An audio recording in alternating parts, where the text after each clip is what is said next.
요새는 사람들이 그렇게 얘기합니다. 돈 안 쓴다고. 사람도 돈 안 쓰고 기업도 돈 안 쓰고 너도 나도 다 안 쓴다라고 얘기합니다. 그나마 돈을 조금 쓰는 계층들이 누구겠습니까? 중학생들, 고등학생들, 엄마 아빠에게 용돈 받아 쓰는 중고생들, 청소년들 정도가 조금 돈을 쓰고, 아니면 1인 가구들 20대나 30대인데 결혼하지 않았어요. 싱글이. 그러면 이제 자기 자신에게만 돈을 쓰다 보니까 그나마 좀 소비를 합니다. 그 외 나머지 사람들은요, 중장년은 중장년대로 애들 학원비니 아니면 애들 대학 등록금 아니면 뭐 여러 가지 이제 애들 지원해줘야 되는 것들 때문에 쓸 돈이 없죠. 장년들은요, 노인들은 노인들대로 또 노후에 이제 노년 생활을 하다 보니까 조금 여유가 있을지도 모르는데, 그렇게 여유로운 액티브 시니어라고 불리는 사람들은 생각보다 많지 않은 것 같습니다. 대체로 보면 전 세대가 다 빡빡하다라는 생각이 더 많이 듭니다. 특히나 지금 시국은 경제가 너무 안 좋다는 얘기들이 많이 나오니까 사람들의 심리 자체가 얼어붙어서 소비를 더 줄이는 것 같습니다. 그러면 안 되는데 나도 모르게 내 스스로를 좀 그렇게 생각할 때가 있는 겁니다. 내가 지금 이거 소비해도 괜찮은 건가? 나 문제 없는 건가? 너무 과하게 쓰는 거 아니야? 왠지 모르게 이 주변 분위기나 상황들이 스스로를 움츠러들게 만드는 것 같습니다. 소비를 함부로 하면 안 될 것 같다라는 생각들이 자꾸 드는 거죠. 자신이 감당할 수 있는 범위 안에서, 자신의 생활 범위 안에서 적당히 사용하고 써야 내 수도 살아나고 좀 분위기도 괜찮아질 텐데 더 빡빡한 거죠. 근데 참 희한한 건 1인 가구들 20대 30대들조차 국내에서는 소비를 극도로 심하게 줄이고, 그 아낀 돈을 가지고 해외여행 가서 베트남 가고 홍콩 가고 대만 가고 일본 가서 소비를 더 늘린다고 하니 좀 답답한 마음들이 들기도 하고, 또 다른 한편으로는 국내에 있는 관광지들이 워낙 젊은 친구들을 상대로 뒤통수를 많이 쳐서 사기를 많이 쳐서 그런다라는 게 한편으로 이해가 되기도 합니다.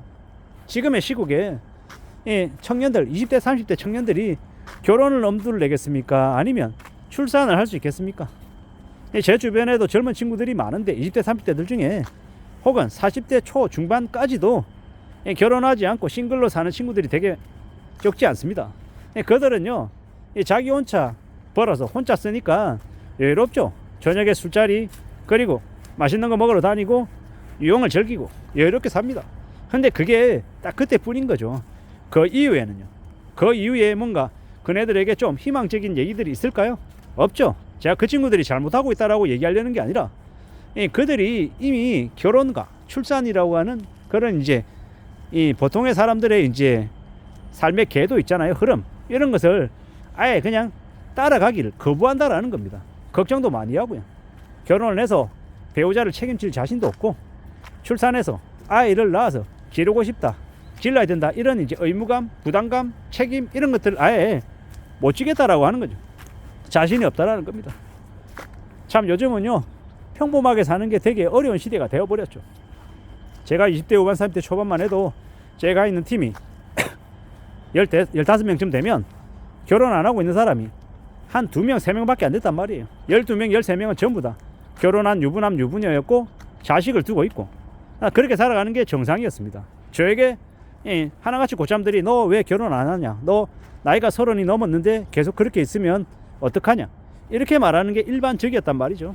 근데 지금은 어떠냐면 15명이 한 개 팀이라고 하면 한 2-3명 정도만 결혼을 하고 나머지는 다 싱글이에요. 나이가 그럼 다 어리냐? 그렇지 않습니다. 40대 중반에 차장도 있고, 30대 후반에 여자 과장도 있고, 30대 초반 중반에 남자 여자 대리들도 있고, 뭐 그런 이제 팀이 상당수가 미혼이다라는 겁니다. 이게 지금 이제 우리가 겪고 있는 현실들입니다. 정말 돈이 없어서 안 쓰는 건지 뭐 그런 부분도 일정 부분 있지만, 너무 우리의 분위기가 지금 이 불확실성과 혼란이 너무 증폭되다 보니까 사람들이 더욱 움츠려들어서 소비를 못하고 있는 것 같습니다. 미국이라고 하는 나라는 트럼프 2기 정부가 들어서고 난 이후에 대려 대형 가전제품이나 뭐 이런 것들을 더 빨리 산답니다. 소비가 몰린답니다. 그런데 그걸 이유를 들어보면 되게 서글픕니다. 트럼프가 들어서고 난 이후에 관세 폭탄이 터뜨려져서 제품 가격이 폭등할 것이기 때문에 그 가격이 올라가기 전에 미리 사자고 하는 그런 수요가 생겨서 사는 거랍니다. 씁쓸한 이야기죠.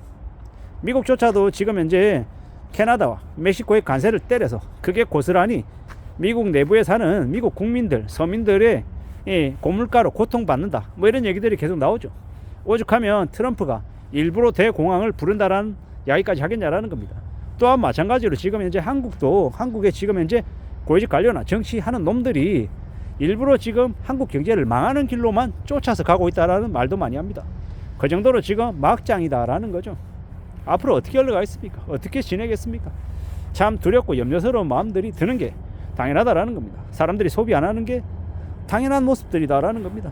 지금 이렇게 상황이 안 좋아지면요, 이 개인이나 가게나 이 가정들이 받는 압박은 상상 이상이다라는 겁니다.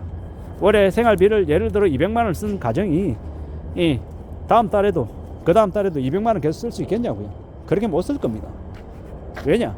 심리적으로 위축이 돼서 어떻게든 돈을 좀 남겨야 된다, 아껴야 된다는 생각을 더 하게 될 겁니다. 왜냐?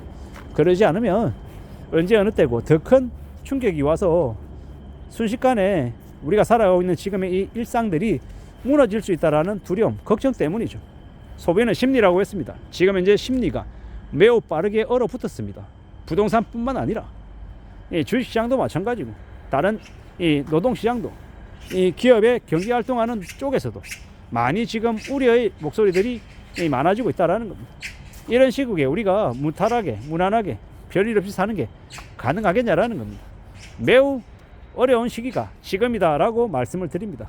어떻게든 좀 더 조심하고 살아가야 되고 대비하고 살아가야 되고 안전하게 지낼 각오를 해야 될 것 같습니다. 그렇게 지내야, 그렇게 다짐하고 움직여야 그래야 괜찮을 것 같습니다. 예사롭지 않은 시국입니다. 지금은 우리가 더욱더 조심하며 지내야 된다는 겁니다. 마음 굳게 먹고 좀 더 단단하게 살아갈 각오를 해야 될 것 같습니다. 그러지 않으면 더 힘겹고 더 어려워질 것 같습니다. 절대로 우리가 살아가는 지금이 쉽지 않다라는 겁니다. 만만하지 않다라는 겁니다. 좀 더 두려워하고 좀 더 염려하고 좀 더 조심하며 지내야 될 것 같습니다. 안 그러면 안 되겠다라는 겁니다. 지금 무수히 많은 이제 언론의 기사의 댓글들을 보면 사람들이 뭐라고 얘기하냐, 소비는 그냥 하면 안 된다. 지금 소비하는 건 죄인이다. 더더군다나 빚을 진 사람들은 범죄자다. 이렇게 얘기할 정도로 매우 험악한 얘기들이 많이 올라오고 있습니다. 그건 아마 하나의 비유이고 예시일 겁니다. 정말 그들이 범죄자라서가 아니라 그만큼 지금 이제 상황이 안 좋으니까 마음을 굳게 먹어야 된다, 단단한 마음이 필요하다라는 걸 강조하고 싶어서 그렇게 이야기하는 것일 겁니다. 아무쪼록 우리가 살아가는 시대, 지금의 현실이 꽤나 예사롭지 않다라는 걸 다들 알고 있습니다. 이런 상황에 어떻게든 좀 삶의 모습을 잘 좀 유지하고 부여잡고 가려면 어떻게 해야 되겠습니까? 좀 더 그래도 좋은 이야기에 귀 기울이고 내 삶을 좀 그래도 나아지게끔 애쓰는 것, 그게 더욱더 필요한 것 같습니다. 이상입니다.